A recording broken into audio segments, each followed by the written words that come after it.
What's it called? The Kingdom Within, a journey of self-discovery. This or the album? The podcast. I think we should call it Kingdom Within. Josh Pyke's Kingdom Within, a journey of discovery. Of discovery, okay. Not self-discovery, although it may be by the end of this podcast. You may have discovered something about yourself. I hope so, and I hope the audience discovers something about me and you. No, I'll be very guarded. Okay. I've got my walls up. Hello. Hello. My name is Cameron James. What's your name? My name's Josh Pyke. And this is Kingdom Within, a journey of discovery.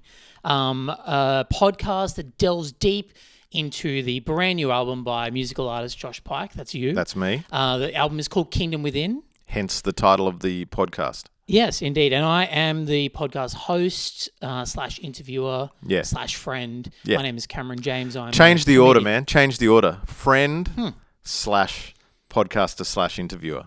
That's amazing. Thank you so much. That's so. This is already going well for me. I just got promoted. Put it on your resume. Yeah, I will. I'll put it on the curriculum vitae. We're gonna talk track by track through your brand new album, Kingdom Within. Yes. Which comes out. Is it out now? By the time this is out. I don't know where we are in time space, so I don't know. This could be any time. This could be any. So it may be. It probably will be, but most it also, likely, I mean, by the time we're talking about the album, yeah. Maybe song by song, those things will come out before Interesting. So who knows? So how long have you been working on this album for, Josh? So today, as we record this, it is February 2026. We're recording this February 2026. I started this album, I reckon I started writing the songs in 2024, collating them, and then I started recording in 2025, and I basically did four sessions up in Byron Bay at the producer's studios, Chris Collins, who produced it. Oh, I thought it was Chris Hemsworth. No, he dropped by. We did a lot of working out together, actually. Yeah, I could. It was Chris. You look fantastic. Thank you. So you too. I was going to say. Thanks. I work out with the other Hemsworth. Oh, with the little one. Short one. The little one. Yeah. So, but I'd go up for 1 week at a time. Mm-hmm. And it was a really amazing way to do it because it was just like I could focus fully. I've done the last two albums right here in this studio, and I love doing it like that, and I'm sure I'll do it like that again in the future. But this one I just really wanted to like completely relinquish myself to the process and be in somebody else's space. So it's kind of a 2-year period from beginning work to release. Kind of, but it was so piecemeal or ad hoc. Well, it wasn't ad hoc because it wasn't random. So it was more piecemeal. Piecemeal. Right. Great. We circled back to piecemeal, which is nice. Yeah, so it was great to do it like that because it also meant that at the end of the sort of year process, I could listen back to the songs at the beginning and be like, I fucking hate that, you know? Which you actually were saying quite a bit throughout. Yeah, it always happens. Every time I asked you how the new recording sessions were going, you said, I just think I hate every song I've ever written. Yeah. But that is, as you would know, always part of the creative process of making a record. Part of being an artist. And I now love it. But in all seriousness, I'd be able to go back and listen to a song that I'd done 6 months ago, and I'd be able to go like, you know, I want to tweak this, or I've had time to process that and live with it, and you know, I just can't, you know, I just need to add a harmony there. Or I don't like my vocals there, or whatever. So you could change it without the sort of pressure of always being, you know, trying to make a whole album in a 3-week period, which is what I've done in the past. So there's like less of a ticking clock element to it. Or maybe your own self-imposed ticking clock, which is a bit different. Well, no, it's like less of an actual ticking clock because I had no plans of when to release it because this album is independent. So there was no looming deadline. It was just like, I'm just going to make a record, and when I'm finished the record, I'll figure out when to release it. Which actually, I wanted to ask you, how do you know not just when to release an album or when it's done, but how do you know when it's time to even start an album? Well, in terms of timing to start, I'm, you know, this will be my 8th album, so there's no real. I don't like when I started making albums in 2005. There was sort of like a convention that you would do an album every 18 months. And you would do, or like 2 years. So you'd do an album, you'd tour it for 18 months, and then you'd stop and you'd have a few months off and then you'd start recording the next album. So it ended up being like an album every 3 years kind of thing. And I pretty much stuck to that very faithfully. But because I'm well and truly out of that sort of record company cycle, I just go based on my gut, and like basically when I feel like creatively like there's some urgency to get something out, that's when it's time. Like when I feel an actual sort of almost sick feeling, like I have to start doing something again. You need to purge. Yeah, for real. And so I'm just always writing songs, and so I'll always have like I've got voice memo files, thousands, and then I'll go through them every sort of 6 months and pick out like the 20 that seem promising. And then so I was kind of doing that, and I was like, I actually feel like there's something I want to say here, and there's some themes emerging, and a lot of stuff was going on in my life, like my mum passing away, and there's a lot of this kind of stuff, and that I felt like I needed to get out of my system. So it was more based on an emotional response rather than any kind of like record company timeline or like, oh, now I need a product to go on tour on. It was just like, when do I emotionally feel like I'm gonna need to get something out of my system, or I might like freak out, basically.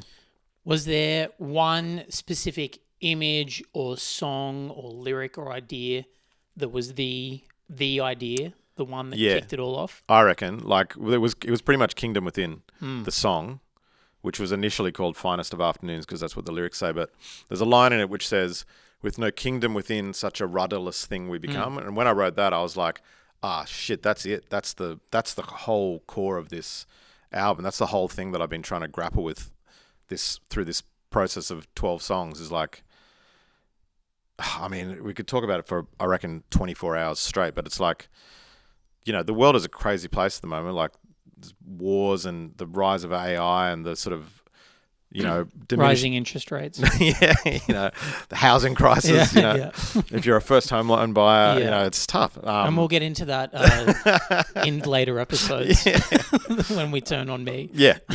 So, are you looking to buy a house? Yeah, we'll get into that in later episodes. Okay.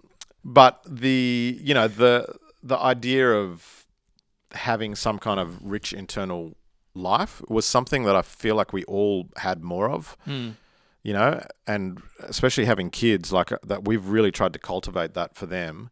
But like when you're so distracted with like scrolling and the music industry is quite fragmented in terms of attention, like trying to get people's attention and also, trying to maintain attention in yourself of projects and stuff.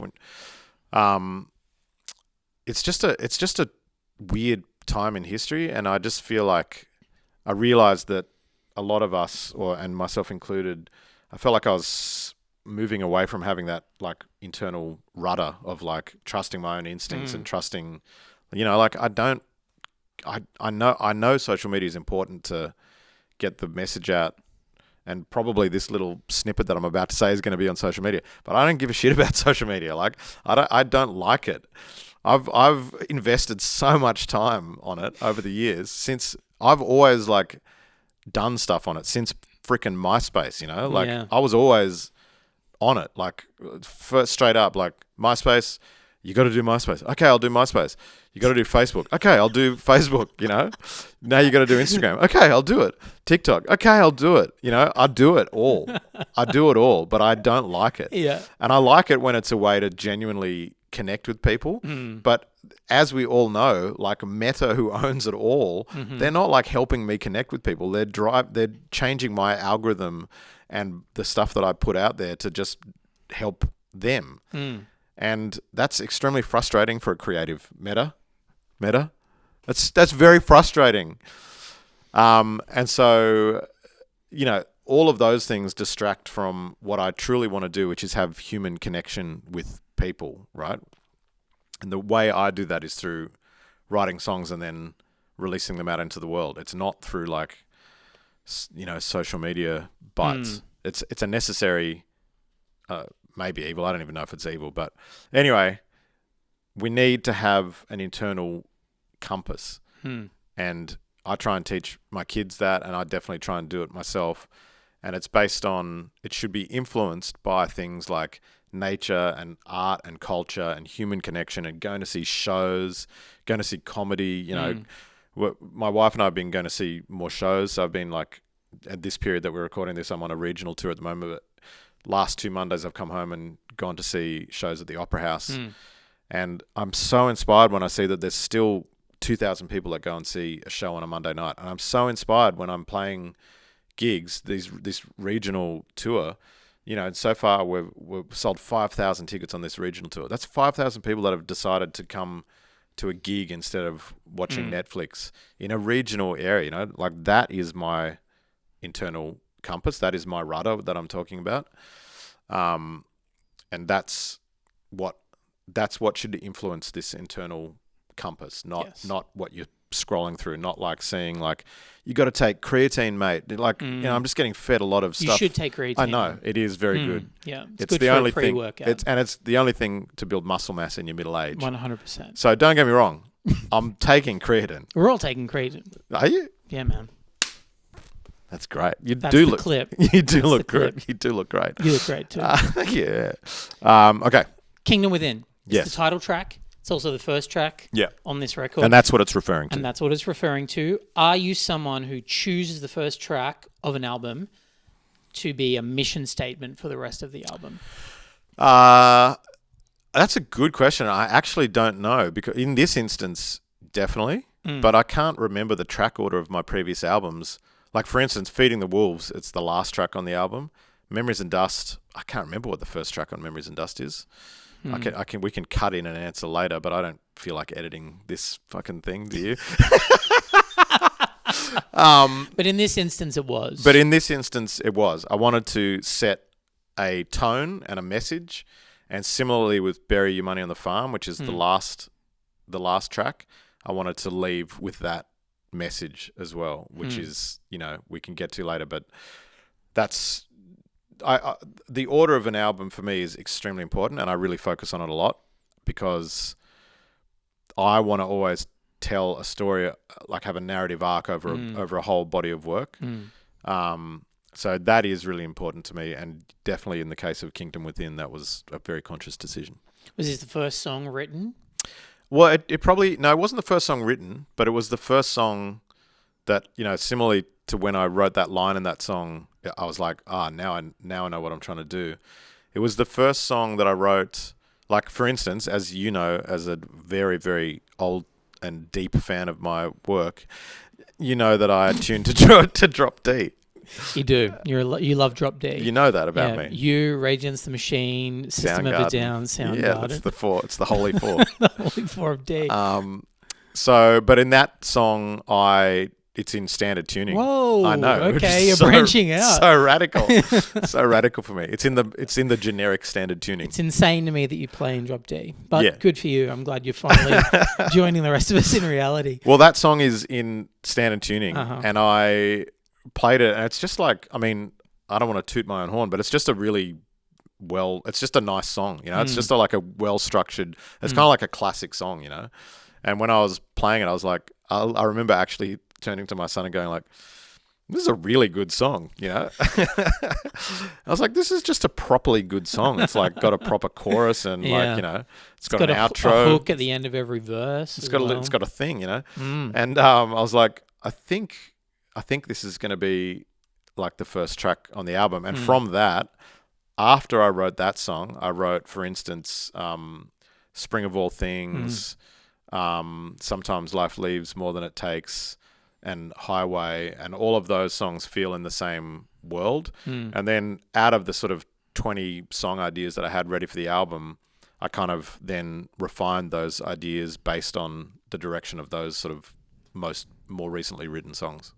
Can I ask one nerdy question and then one more wanky question? What do you want first, nerd or wank? A nerd. Let's go for wank. Okay, wank first. When you the hook on The Finest of Afternoons throughout the song, of those words? What are you seeing when you picture The Finest of Afternoons? What am I seeing? Oh, that is a great question.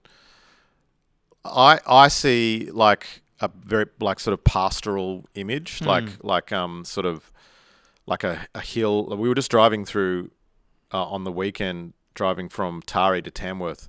I kind of see that like rolling pastoral hills, a little stream, you know, dappled light, you know, that kind of thing. Like a real sort of almost like Coleridge sort of Samuel Coleridge. Samuel Taylor Coleridge. Lime tree bough. Yes. Oh! Yeah, dude. Yeah, well, that kind of vibe, you know. So okay. very, almost romantic era poetry style vibes. That kind of leads me to the nerd question, which is, what is that 13 instrument? times 4. I couldn't tell you that. Do you know? Not off the top of my head. All right, we'll figure it out by episode 4 of this podcast. 53. Yeah. Is it? No, I don't think so. I just said a number. What is that instrument that comes after the hook and that features in the bridge as well? That sort of. Oh, so that's like a well, it's not a real instrument. It's a harpsichord mixed with about 13 other instruments. So it's a harpsichord. This was all played on like Juno synths and stuff like that. Yeah. And it's a mellotron sample, and I think we doubled it with a real piano or tripled it with a real piano as well. So it's a combination, but it's meant to sound like that classic, like it almost does. Baroque era. Takes you there. Yeah, exactly. Yeah. Very Baroque. It's got that medieval vibe. It makes it almost feel like a quest. You're on a quest. On a quest, yeah. For the kingdom within. For the kingdom within.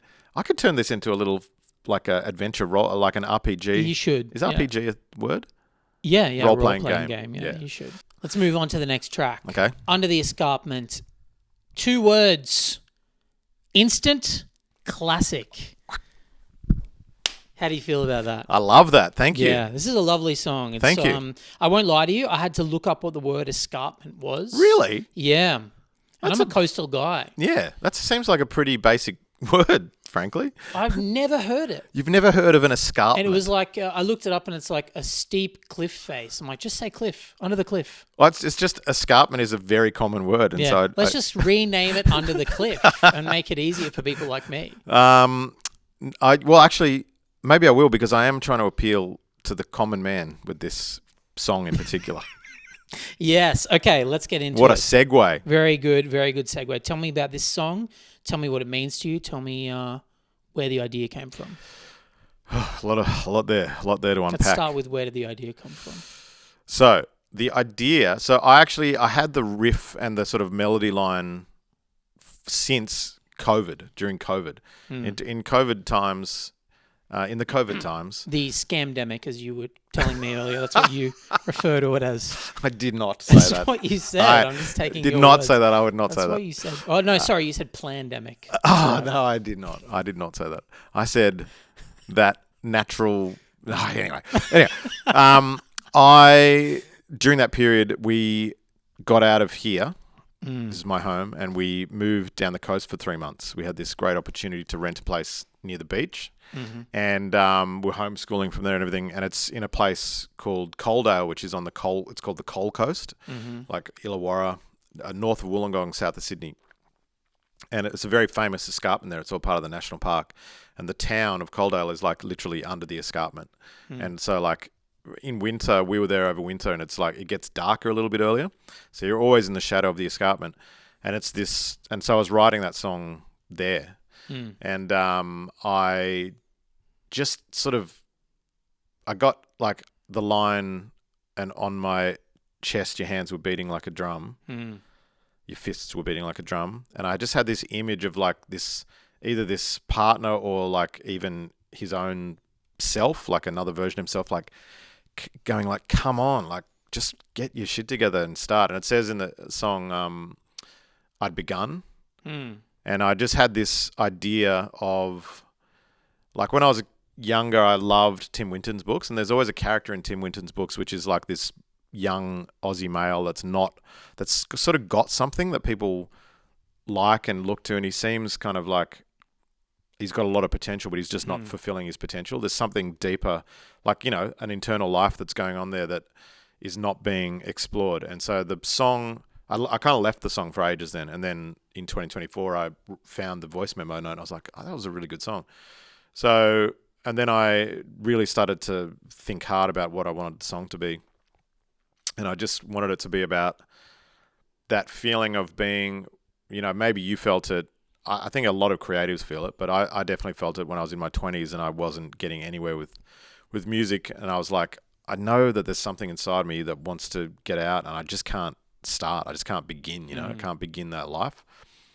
And it's sort of about that. And so there's a line in it also where it says, a dog won't rise with its collar by its side, which when I wrote that, I was like, who even are you? Are you Samuel Taylor Coleridge? Put the pen down. I just sit back in the chair. I put the pen down and I was like, well, that's a good day's work. Yeah, clocking off early today. Yeah, and I went and I just had a beer and I sat in the backyard and I was like, it doesn't matter whatever else I do from now doesn't matter. Yeah. Because I wrote that line. Yeah, that's beautiful. I don't know what it means, but it sounds great. No, I have some questions about what some of the lyrics mean. Ooh. I'll get to that. I want to go back to the Tim Winton of it all. You mentioned you were trying to write about a character. Yeah. Almost like a protagonist in a Tim Winton novel. novel. Which I very rarely do. Well, I was going to ask how often this happens. You seem like a creator who often will draw from autobiography. Is this a new thing for you to sort of create a story or create a character? Well, it is. It's a challenge for me to do it. And I've done it, only a handful of times. But I always take inspiration from many artists, but especially from Paul Kelly. He just does that so well. And so, I've done it with this song. Obviously, songs like "Middle of the Hill" are just completely autobiographical. But there are a few songs, like there's a song called "Patonga" that I've never released it. I put it up on Instagram, chucked it on the socials. But that song is also written about a character. It's also kind of like Springsteen's songs on Nebraska, where he's he's creating this sort of small town guy or whatever. So I do like to explore that, but I find it much more challenging. And there's another song called Coles Lane Crossing, which again has never really been released. It was on the best of and extra demos sort of thing. But they are all inhabiting another person and they're all the same sort of character. In that instance, it's a female, but it's always this character of there's something you sort of know. I mean, we've all met these people and maybe I felt like this type of person when I was younger or something. We've all met those person when you're like, there's something about that kid, there's something about that kid, but they're just not really doing anything with their lives. And I find that type of person quite compelling. And I remember years ago, I met this guy. We used to play pool when I was a teenager. Sorry to say I was 16, guys. Sorry. I was breaking the law. I'm sorry. Wow. I'm sorry. Is it illegal to play pool at 16? What do you mean? You need a license. You need a pool license. You can only get that once you're 16 and a half. So, and I didn't have one yet. Wow. What if you get parents' written permission? You can do it under adult supervision. So Okay. if you have a parent with you, you can go to a license. Is this real? No. I just mean at the pub. We used to go play pool at the pub, right? All right. Okay. And a pub around but the you were corner. probably just drinking soft drinks. Yeah, absolutely. Yeah. Yeah, I mean, I wasn't crazy. I wasn't a wild card. A couple of LLBs, lemon lime bitters. Yeah, absolutely. Or Never heard anyone. like a creaming soda. Absolutely. Nothing wrong with that. But there was a guy there who was, I won't say his name in case he's still around, but he was like an amazing pool player and he was almost like a philosopher. Like he would, Yeah. but he was also a junkie and he lived above the pub and he was clearly really smart and there was a lot going on, but he just had gone off the rails. And I've always been really intrigued by characters like that. And he actually said to me, one of the things that I think about all the time, and it doesn't sound deep, but it really was. And I was like, we'd be there till late drinking and shooting up. No, not really. He might have done that later. I don't know. But he was like, what do you want to do? And I was like, I want to be a musician, but it's, I'm just not getting anywhere. And he goes, well, you can only try because wherever you end up, it won't be here. Somebody's at my door. Is that him calling? That's him. Shit. But I just thought, it sounds so simple, but it really, and when he said that, he meant here. He meant in the pub. Yeah. He was basically showing me a He's cautionary basically tale. saying, "Don't end up where I am." Exactly. Ended up. It won't be here, you know? And I think about it all the time. Yeah. Can I ask you about what some of the lyrics mean? I don't want to be one of those guys that asks a songwriter to explain obtuse and poetic lyrics, but I do want to know. Oh, your friend's back. Oh, my friend Ryan Johnson, your friend is Australia's back. Ryan Johnson's Yeah, back. he's back. All right, let's take a pause. Let him Left in. his phone here. Oh, bloody Ryan Johnson left his phone here. Sorry, guys. What is going I'm on? going to do this one. Hang on, I'm going to do this one where you go, where's my phone? And then I was like, fuck, they're recording. Bye-bye, See ya. ladies and gentlemen. Ladies and gentlemen, Ryan Johnson. He is the opposite of the guy at the pub. Yeah, he's a go-getter. He's a go-getter, and so are you. Can I get back to these lyrics? Yep. You know, I don't want to ask you every single line, especially if it is a poetic line or one that's a bit more obtuse. I'll what just, it means. if I don't want to answer it, I just won't answer the question. But I love the chorus hook in this song. Somewhere coming from a long way down, I've begun. I love it because I don't quite know what it means, but it also feels like it makes sense to me. I reckon. Do you know what it means? Yeah, I know what it means, and I reckon you know what it means. I mean, I reckon when I tell you what it means, you'll know what it means. Yeah. But I think you'll relate to it because I feel like this for a lot of creatives, but maybe it's not just creatives. That's just my world. But you know, when there's something inside of you that you and it wants to come out somewhere, and it's like an instinct or a drive or maybe a passion that you haven't even identified yet. But you know how like sometimes you'll know people and you'll have never known them to have been a particularly creative person or like into something, and then you'll see them 10 years later, as often happens when you enter your 30s and 40s and everything. You know, you lose touch with people, and then you find out that they're like an incredible chef or something, right? And you never saw that in them, you know, or that they're a beautiful visual artist or something. It's happened to me quite a few times in my life, and there's something that I couldn't see but they must have had, you know, like they must have had it in them. And I think, you know, probably people in my mid-20s could have maybe thought that about me from my early 20s when they suddenly saw that I was releasing music and stuff. They might go like, fuck, I never thought that guy could do that. But it's about like this unfulfilled and maybe even unidentified drive and urge. Somewhere coming from a long way down, I'd begun, and then it just bubbles up and it happens, you know. And it's kind of what the beating on the chest is about, like a drum, like a war drum, like a call to arms, you know. And it's like once you sort of feel it, you've got to nurture it and let it bubble up and really go for it. Can I ask you about the music in this song? The musical influence. Because there's something about this. I don't know whether it's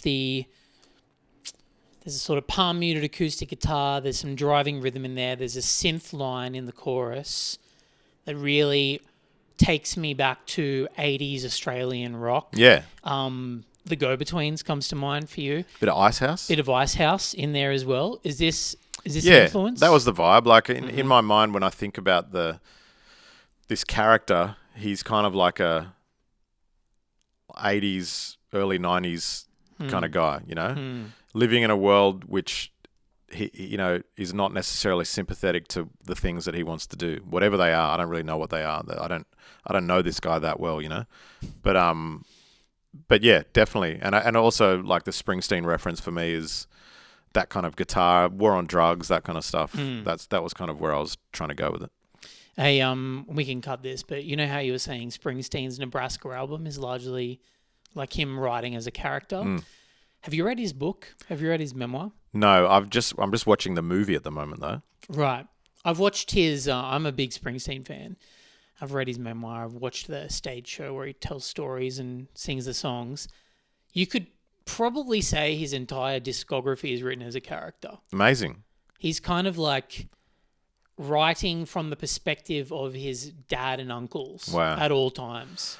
I feel jealous of that because I would love to be able to inhabit some other characters, and it's because it's more like being a novelist or something, right? Like rather than just being my favorite artists are still like, it's probably still autobiographical stuff like Sufjan Stevens and the Shins and stuff like that.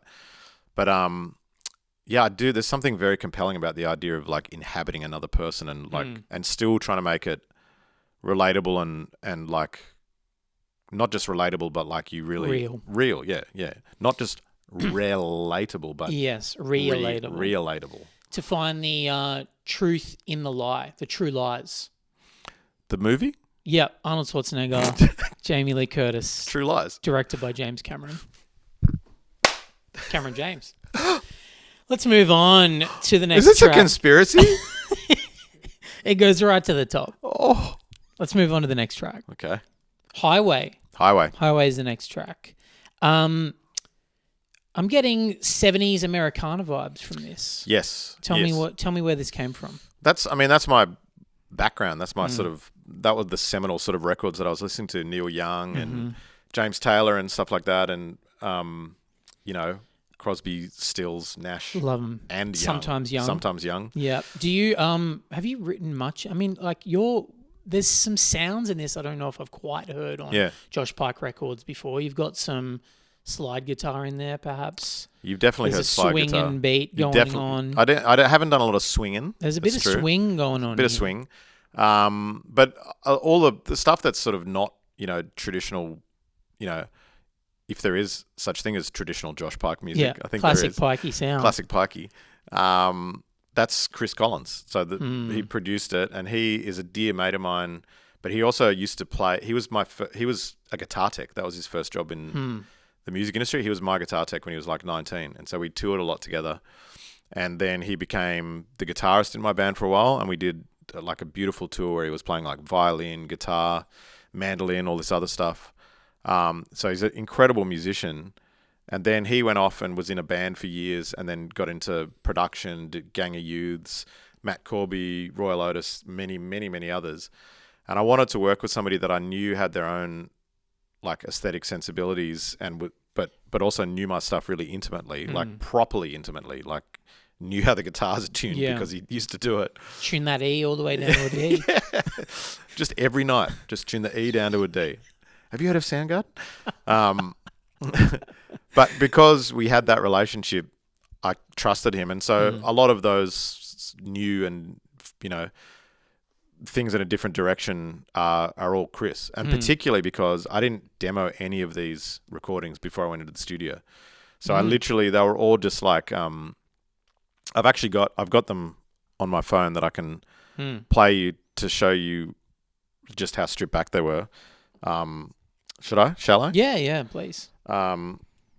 So like for instance, Kingdom Within, I've entered the wrong passcode. It's not, my phone's not open. So what the hell's going on down there? That's all right. I got it. But like, okay, for instance, so like Finest of Afternoons, did I get Highway? No, I don't have Highway, but like Finest of Afternoons, the way it was recorded to show Chris was like completely stripped back, just me and guitar. And then all of that other stuff that we were talking about before, the harpsichord and all of that stuff, all of that came in the studio in one day. Like we were cooking that day. And so, but it started out like this. Is it going to play for me? You're fucking kidding me. Oh, no, it's working. Something's happening.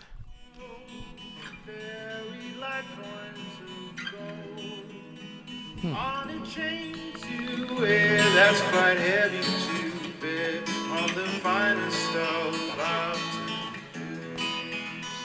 Did you do that here in this room? I just got one microphone, not even separate mic for guitar and vocals, just one mic. That's the Bruce Springsteen Nebraska tapes. I should just release that. Yeah. Would have saved myself a lot of dough.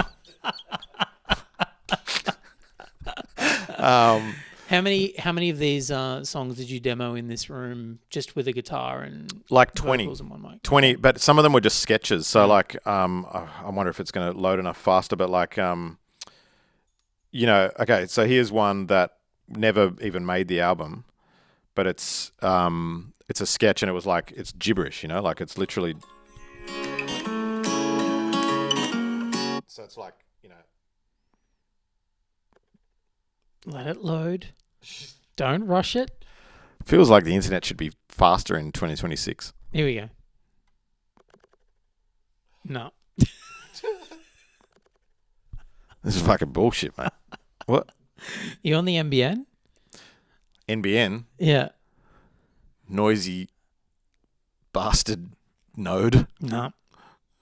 Oh. Here we go. If you don't come back, it don't say we are. It don't call and you don't say that. It Joe Cola if you don't say la. You could put that out. Maybe. That's It's really pretty, and it doesn't matter that the lyrics mean nothing. It Joe Cola no pala. But that's how I write songs, in all Yeah, seriousness. okay. Just sit here and it'll be like Dupa chumalakane bola, and then And you're looking for sounds that sound nice to you. yeah, or and then I'll melodic? something will sound like something, Uh-huh. and then or I'll have one line, and the rest of it just sort of emerges out of the bloody ether, out of the quicksand. This is good because Highway is a song, from what I understand, about writing songs. Yes. And about the difficulty of writing songs and not knowing which direction to go. Oh, did you interpreted that yourself? I interpreted that myself.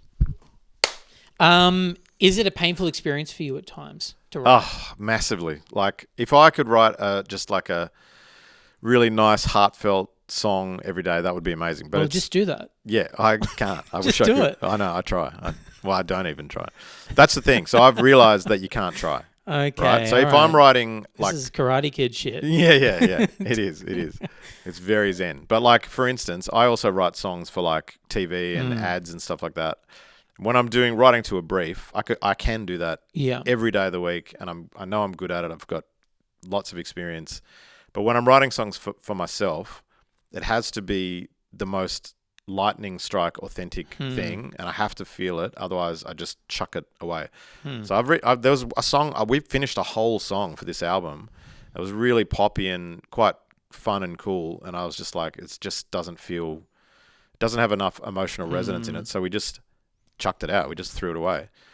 So when I'm writing, it's like it has to be painful, really, in order for it to feel worth putting out in the world. And I call it the madness. Like I actually mentioned the madness in this song. It says when the madness finally leaves me, I can smile at myself in relief, because it's like during that period when I'm writing the song, I feel like I'm crazy, and I'm like so emotionally like head up.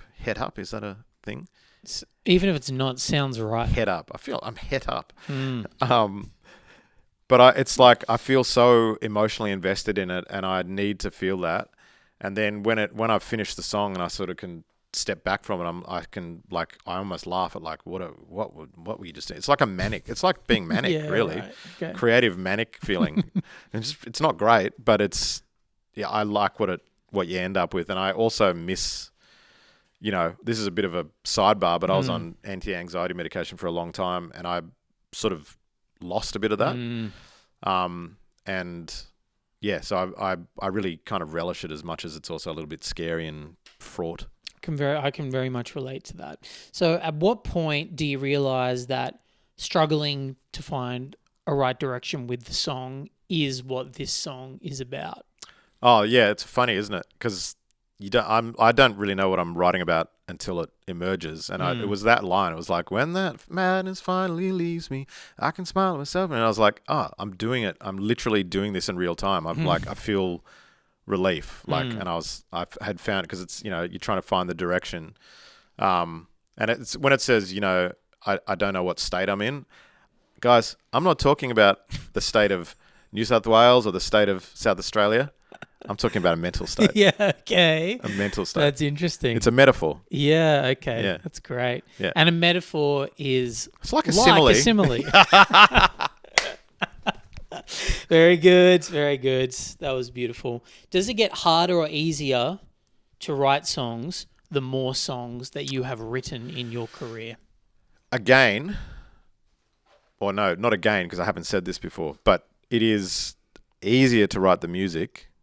Like, I think your instincts are faster at recognizing what's a cool little nugget of instrumental music that you could work on. But lyrically, harder and harder and harder and harder to the point where I write way less songs than I used to because I've set a higher bar for myself. It has to be emotionally rich, and it has to be lyrically and you know the language has to be of a standard that I've set for myself. And it just most of all it just has to be authentic, and it's just harder to. I just find it harder to tap into that, and then I'll have periods where it's like, and I think it's just the distractions of life and like you know having a family and having teenage kids, and you know I first and foremost that is my priority is being a dad, and so the sacrifice to that is making yourself be more emotionally stable and more emotionally available for that part of your life. Whereas before I had kids and when I was just a young artist, I was just like the most self-indulgent, you know, just thinking about myself all the time and just writing songs about how I'm feeling. And it's, you know, for better or worse, it's harder to tap into that for me now. But when I do, I have a much, much higher bar for what the output is. So it's harder. Are you one of those songwriters that has a riff or a lyric or a melody line that you've been kicking around for about 10 years or more that you always try to turn into a song but can't? Oh, 100%. Anything come to mind? There's a lot. I mean, there's a song with I even know what it's called. It's called Cherry Ghost. And it's what if I say Cherry Ghost to you, and the lines so the melody goes I've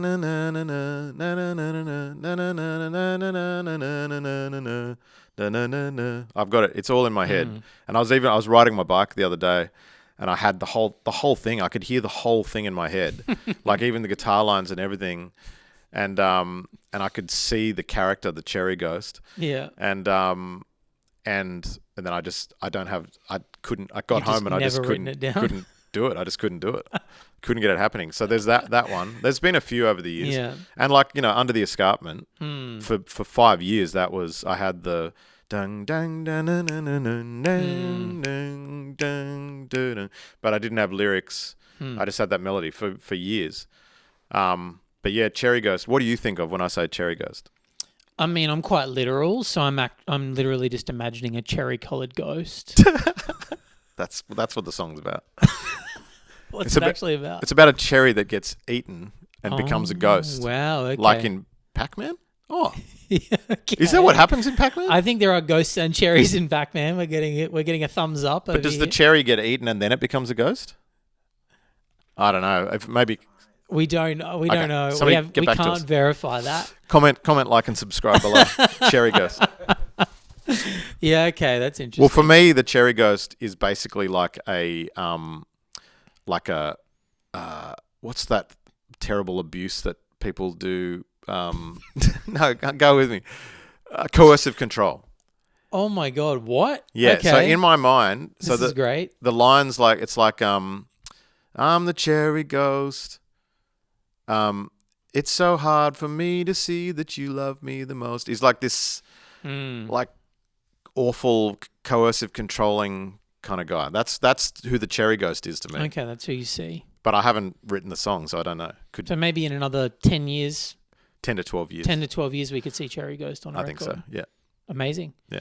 I think that's the end of our first episode. If we're going to go 3 tracks. Oh my God. Hell yeah. Are we going to high five after every segment? I think we did. And sometimes between segments. Yeah, I think so. Yeah. Are we going to do three? This we can cut this, but are we going to do 3 songs per ep? Are we feeling that? That sounds good. That sounds great. So that was the first 3 songs from the album Kingdom Within. This has been Kingdom Within, a journey of discovery. Discovery. Self-discovery in a way. Discovery. A journey of disc recovery. Disc recovery. Like when you go on your hard drive and you have to recover. Yeah. Repair and recover. Yes. So we should tell people to buy the record. Oh, yeah. Please do. That Please would be buy wonderful. the record. Support the artist. Support this artist. See this artist on tour if you can. and follow this artist on all socials, even though he doesn't care about socials. I couldn't give a shit. Follow me on all socials as well, even though I also don't care about it, just like him. Ow. And join us for the next episode, which we're going to be recording in about a minute, I reckon, but you'll be listening to it at a different time in your life. A different time on the space-time continuum. 100%. Goodbye.